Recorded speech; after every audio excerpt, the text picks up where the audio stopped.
All right. Hey, good morning, everybody. Welcome back. It is Wednesday morning. It is a crazy day here. It's an exciting day here. This is our last day in this studio. Next time you see us, we'll be in a different studio. Still with Devin, still with Podium Studios, just upgraded facilities.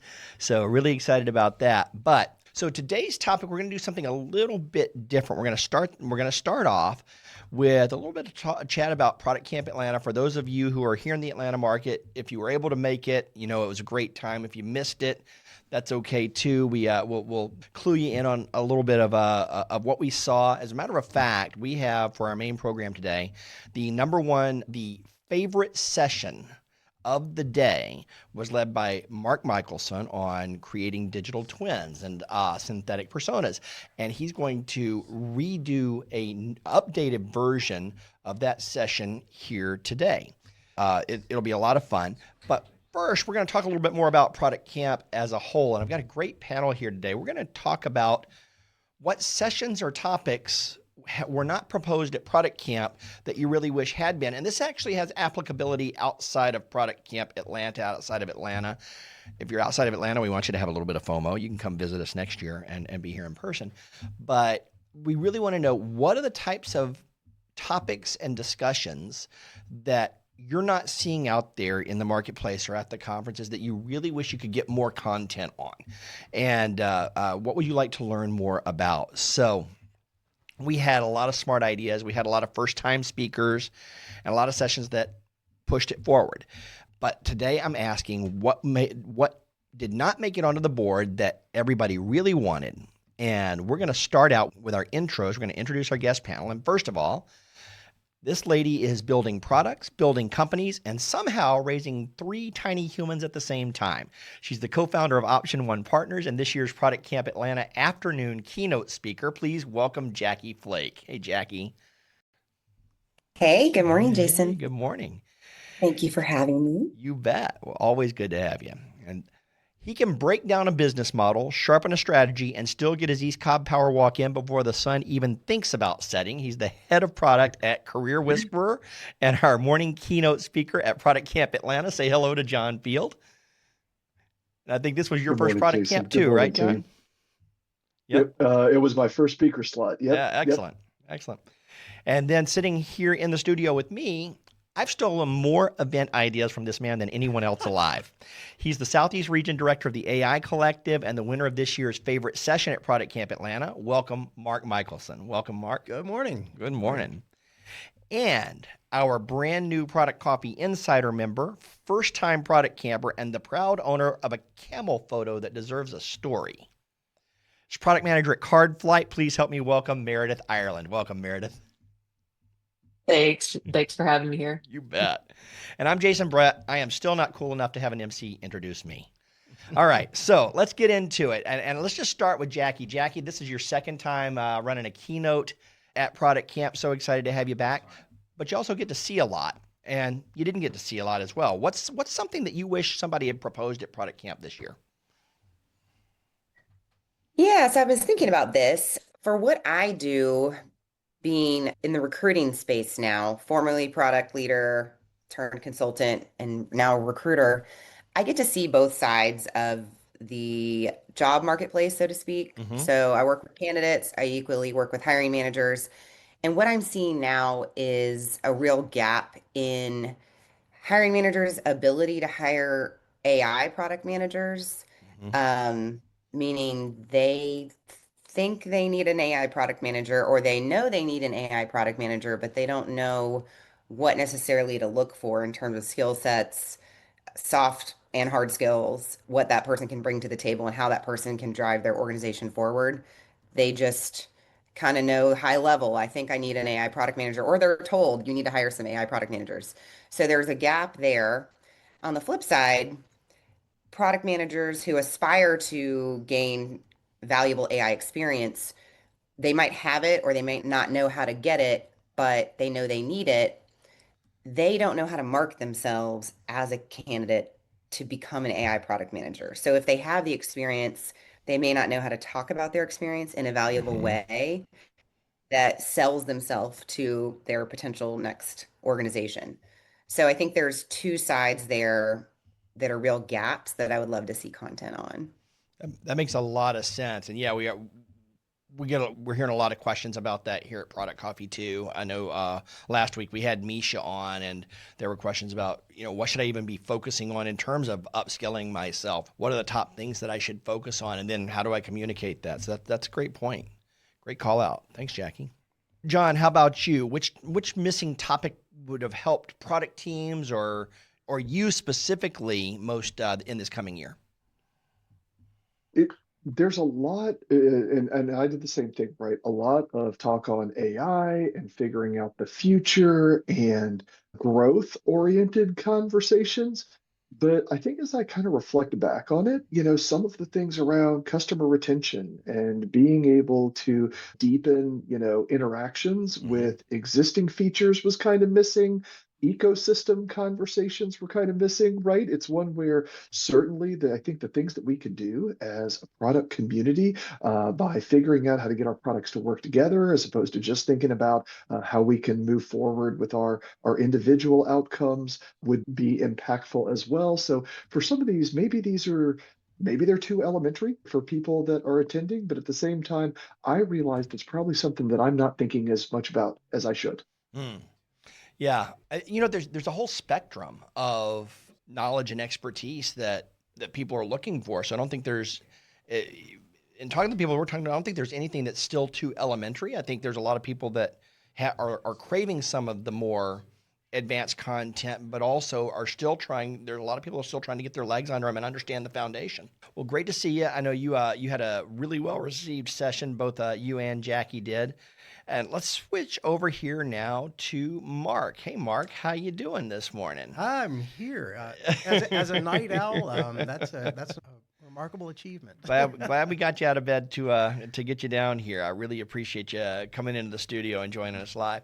You sit mostly on the marketing side of things, and previously you were leading the CX forums and the and big a lot of activity in the CX group here in town as well. But that still brings you a really good, unique perspective on product, and which is a big part of the marketing. There's product, price, and promotion, right? And placement. Are there any discussions that product people have been avoiding or that missed out that you think they should have been having at Product Camp this year? This is my second product camp, so I've only got that to go from, right?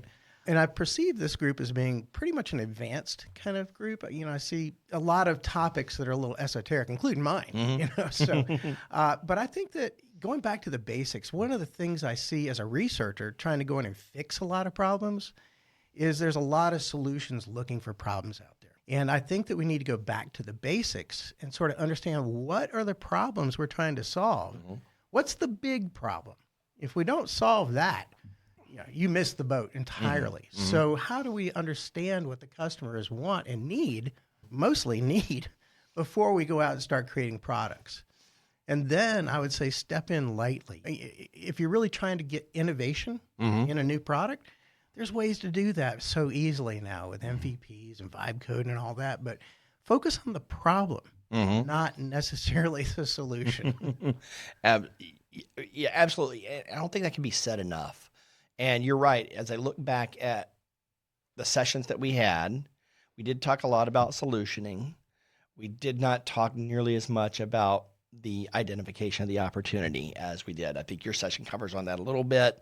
And I'm loving that we're going to get to see that again here in just a moment. Now, before we switch over to Meredith, I want to tell everybody here in the Zoom audience, if you're out there on YouTube, we'd love to have you join us in Zoom. Head over to productcoffee.com and you can sign up for our mailing list. You'll get invitations to these calls every week. We love you on YouTube too, but if you'd like to be a part of the discussion, that's how you join us here live. Now, what I would like to do is everybody, if you're here on the Zoom call, I really want to encourage and invite you to turn on your camera. Product Coffee started as Product Camp when you can't be at Product Camp. This is not a webinar. It's not a one-way conversation. This is a community meetup. And so I would love your thoughts and opinions and perspectives on, even if you weren't able to make it to Product Camp Atlanta, if you went to other camps or if you went to other conferences, what are some of the things that you'd like to hear more people talking about? And what's some of your feedback here on the on what you're hearing from our panelists. I also want to give you a chance to introduce yourself to our community. We will connect you to people. If you're here to network and meet people, you've come to the right place. We would love to connect you to as many people as we can, and that starts with turning on your camera and introducing yourself this morning and being a part of the conversation. So now, let me switch over to Meredith. Meredith, this was your first product camp, right? Yes, first one, and it was great. That's So awesome. yeah. I'm so glad you were able to join us. And so tell me a little bit about your impressions and what you really got a lot out of and what you thought you would have loved to have seen more of. It's funny when you think you're going to a conference on a weekend, you're thinking, man, I just want a break. But it wasn't like that at all. It was great. It was great networking, great energy, really neat to see how everybody really came together to try and rally around, hey, we love product and we want to be better at it, and how can we do that. So that's what I really enjoyed about it. It didn't feel like I was losing a day of a weekend going, which is great.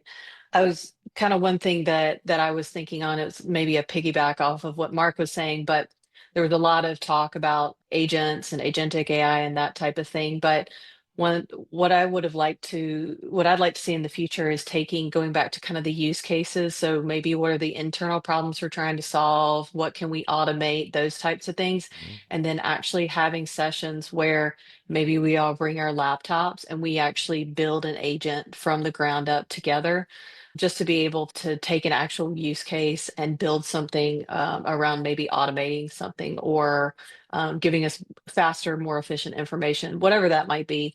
So I think that would be really neat to be able to walk through and see other examples. I got really worked up and ended up figuring out how to build my own on the Monday after using Claude. And Mhm. so that was kind of a neat first step of trying to automate user story writing with Jira, given an epic. So that took about a day for me to figure out, but I finally got it working. But it would be neat to see even more examples and how maybe they could be built faster, or how could we, make the mundane stuff a little bit more efficient so that we can focus on what we're here to do, which is drive that customer value and drive the product value. So that was kind of what as I reflected on the day, thought that might be a neat thing to have in the future. So a little bit more hands-on experimenting with new tools that you may not have had your hands on before with somebody who's an expert or has at least got some experience. Yeah, exactly. That's a great call out. Thank you. I appreciate that.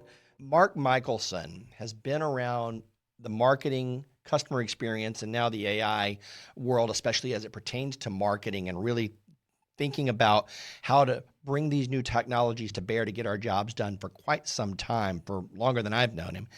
And this year at Product Camp, he led a session on creating and using synthetic personas and digital twins.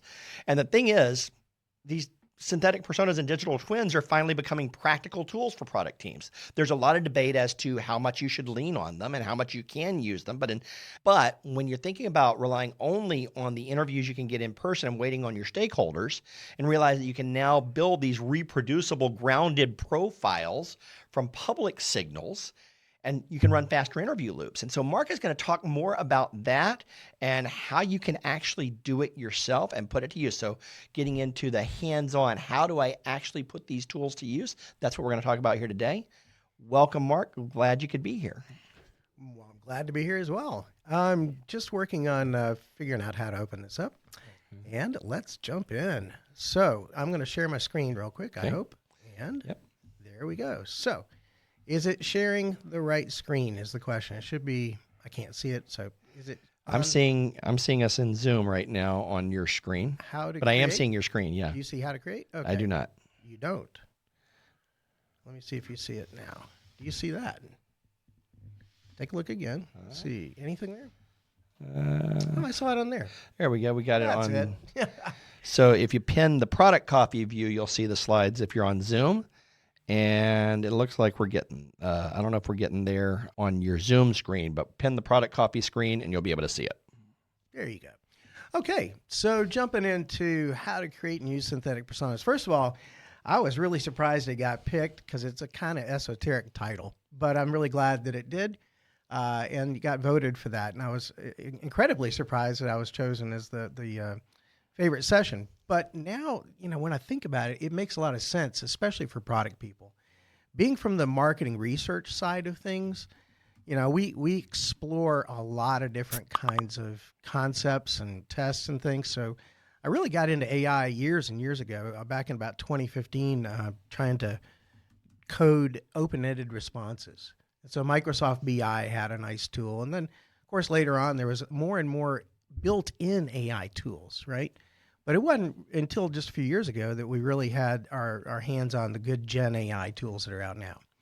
So in doing personas and twins, I want to first of all understand the difference between the two, because there are differences. And during the live session, I got to ask, what do you think they are? What is a persona? Without reading into it, I don't know if you already did, but Jason, what do you think a difference is between a persona and a twin? Persona, it seems like a more refined than an archetype, but a representation that is more generalized, I think. Mm-hmm. That's it. And a twin? And a twin seems more like an actual avatar, a very detailed, more specific copy. Twin itself it's hard to separate it from the human meaning there. So it's really, I think of it as a duplicate.